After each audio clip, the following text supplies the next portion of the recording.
Today's guest is Toliver Ray, the artist behind What You Drinkin' and Rewind to 17. We're talking small town roots, big hooks, and the road ahead. Stick around. This is going to be a good one. This program is part of the Scene Projects Podcast Network. The Scene Project features interviews with independent musicians, comedians, and artists from across the Midwest. Become part of our community and support local art wherever you are.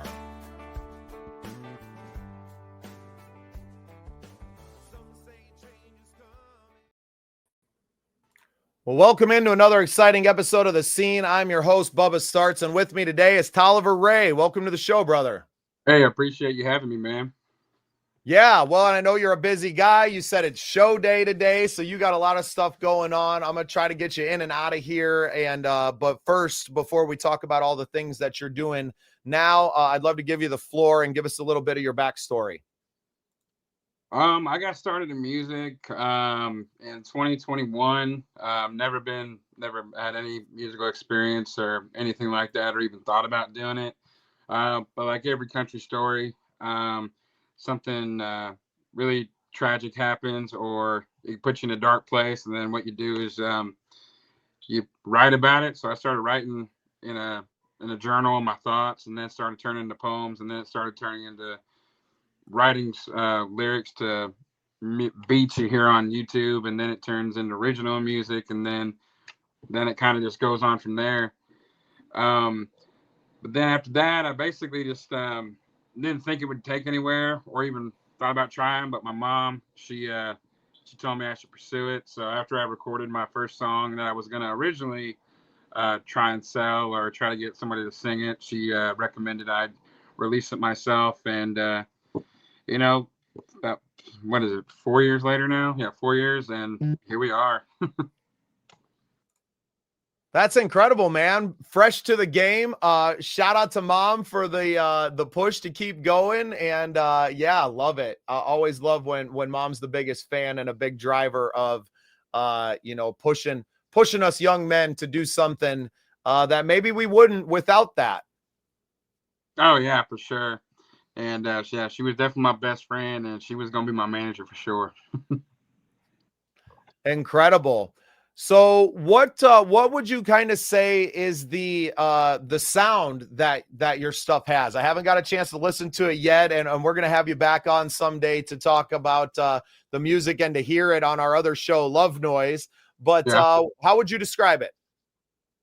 I feel like a lot of music today, country is kind of like changed.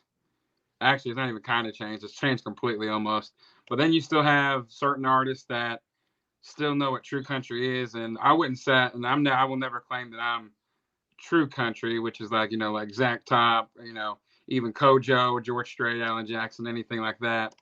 But you have like your different brands. You have like red dirt, country rock, alternative country, pop country. And I got told that I sound different or sing differently in each one of my songs. And I always said there was a reason for it. And I guess it's just basically how it feels. And I've me and my guys, we've basically kind of invented a new genre, which is what I call variety country, which means I can probably do all of it. We haven't done a honky tonk song yet, but I'm currently in the middle of writing one. So I'm looking forward to doing that one. And we've got ones that are a little bit harder. My next single, Villain, is going to be out in November. That one's more to the little bit harder for kind of the rocker side of it. I've been told Jason Aldean vibes, Luke Bryan. I've been told Luke Combs at times. And I've been told even Kane Brown, which that one was a little bit weird for me to take a little bit, but I like Kane Brown, but I was like, I didn't really think I was, but it's basically just different styles. And it's not like trying to shoot for that. It's just how the song comes out, and it's how it feels. And it's not just one brand of music. It could be many. And I think that's one thing I like about the music that I make with me and my guys is that is that we're unique and we're different, and we're like a Baskin and Robbins. We're like every flavor of ice cream that you can have. And it sounds like you just let the song be the song. You're not trying to fit your music into a certain box and to be this or that. Like, just this is what I felt. This is what I wrote. Here it is. You've mentioned the guys quite a bit. So you got a band that you're playing with live? Yes, sir. They're family to me. I've always made sure that even though it's my name, it is our band. Like obviously, like the front guy is always the one that gets the recognition for a lot, and a lot of people see. But I always inform my guys before they even joined, is that they are the reason this whole thing works. I don't work without them because unfortunately I don't play guitar. Even though I'm learning, but it's a slow process. But they no, we're family, we're brothers, and like I said, I don't work without them, so I always mention them and give them a shout out whenever I can.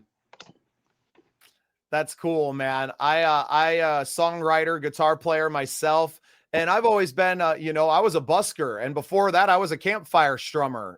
Back to growing up, going to high school and playing high school parties, and then playing on the streets when I was a vagabond hitchhiker up and down the West Coast in the late aughts, and I've always kind of been my own show. And even now when I perform, I tend to just hire local people because I like to travel and I have the possibility to go around and book myself, and I live in the middle of nowhere. I'm in rural South Dakota. So for me to get to some of these bigger areas, well, not everybody has that time, or, if they're going to do that, they're not willing to sacrifice money that they could make at home or that time to go and travel. I went on a couple of 14-day tours this year where I went all the way from Duluth, Minnesota to Austin, Texas, right? Well, not a lot of people have that time away from work or their families. And I mean, I was sleeping in my truck the whole time. It was 98 degrees and 98% humidity in Texas. Both times I was there this year. I got no AC in the, 2001 Suburban. So I'm dying. It ain't glamorous. It's not rock star living, but I'm out there doing what I love to do and playing music in new places. And a lot of times that's the dedication that it takes to break into a new market. You got to go make some friends, man. Like, yeah, you can do a lot online these days and you can get yourself booked and you can be, use those Spotify plays to kind of, get you into this gig or that gig. But even then, it's not usually paying a whole lot of money. And if you have people, and we're spoiled as all can be up here in South Dakota, where when I go perform locally, we're making anywhere, from 1,000 to 1,500 with the band, which for guys playing in saturated markets are like, holy cow, like we're spending several $100s sometimes to go play a gig, whether it's we have to sell tickets or you have to rent the venue or whatever it is. So while I'm very blessed, it also makes for a lot of kind of spoiled musicians, myself included, that when you leave town, you're like, I'm not willing to sacrifice the money I could make staying home to go spend a bunch of money and time on the road and to not, to play for maybe a half empty room somewhere else. And for me, I'm willing to make that sacrifice, but I'm not willing to ask a lot of other people to leave their wives and families to go do that. Oh yeah, for sure. That's one thing I like about my guys is that like they see the same thing I see, which is this is the dream that we have, that we can live. And obviously it's always tough to start, and then I always say that hey, if you're if you want it's like obviously it's like if it's all about the money, then to me, nothing against anybody that does that wants to just do it strictly for money, which is that's their preference. But my guys, like they just said they would love to get paid for it, but they don't. It's not about the money for them, just like it isn't for me. We just want to play, whether it's in front of 50 or even 15, to like 500 or anything like that. Which like for example, like tonight we've been looking forward to tonight because this is our first like headline concert where it's it's not just dive bars and 3-hour sets anymore. It's it's turning into like hour and a half, and we actually have openers now, and and it's like we accomplished a goal, and now we're looking forward to doing the other goals, and that is a big thanks to this independent label out here where I'm at, called Pow Gang. They've done a lot of promotion for us, and they made this show happen. So we're looking forward to seeing what 2026 brings too. That's awesome, man. And I know in your bio it mentioned that you're in Oklahoma, right? Is that what it said? Yes, sir. I'm from Blanchard, Oklahoma. So, and you're a veteran as well. I'm sure you see the banner behind me and you've had a chance to read it. Obviously, our veteran community means a lot to us. National Guard? Yeah, I was National Guard for almost 6 years. I got out and went in God, it's been that long. 2017, and then got out in July of 22. Then officially was discharged in after 2023. So did that transition have anything to do with like starting to really pursue music, and to do that as knowing that like, hey, this guards and my service to my country is coming to an end? I really want something to put myself all into. Was that an impetus as well, or did it just kind of happen naturally? It kind of just happened a little bit naturally. I was when I went through when I was going through a custody battle, which is what my song "Another Chance" is about. It was the first song I ever recorded, and it was the third I've ever released.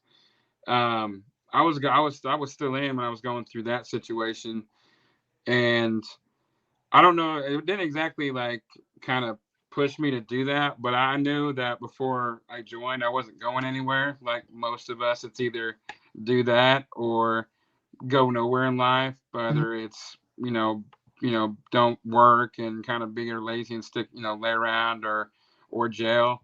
And I know I didn't want to have that ever be an option. So I knew I had to join.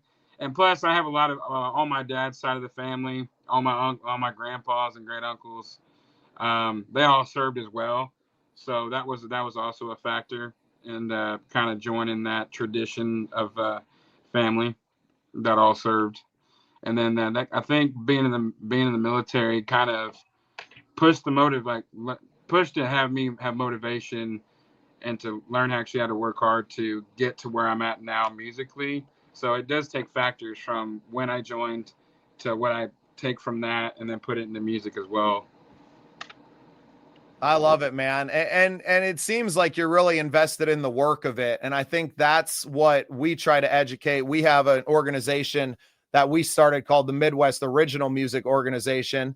And it's really just to educate younger artists, mostly people that, like, I had all the gumption and the talent in the world when I was 20 something years old. I just didn't have a freaking clue how to do it. And granted, I graduated high school in 2004. It was a different industry then, right? We're talking pre-iPhone era. And it was just different. I was trying to work a different game. And by the time I learned that game, it had all changed. And it was all about streaming. And I felt totally lost. And I went the jail route. I did a couple years in prison, for selling marijuana out here in South Dakota.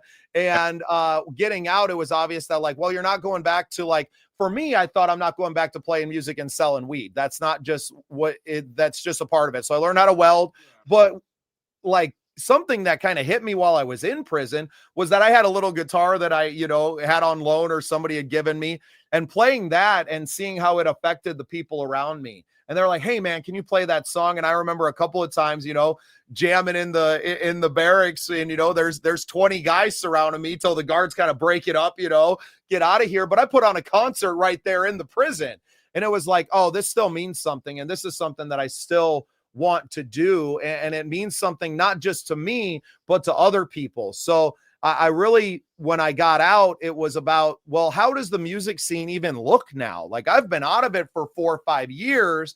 I don't even know how to do all this social media stuff and how to really get out there and to make something of myself again. And we were doing that. I joined the Midwest Country Music Organization in 2024. And right before we went to their award show weekend to meet everyone and just to hang out, I had started this podcast. And when we showed up at the awards show, we showed up with our microphones, and we had a jam night the night before the show. And I just set up my microphones on a table, took over a little corner of this bar and said, I'm open for business, right? Like, let's have a chat. And we did 25 interviews that night. A year later, that turned into us being nominated for the Content Creator of the Year. We did 35 interviews on the red carpet that night before the show, and then we won.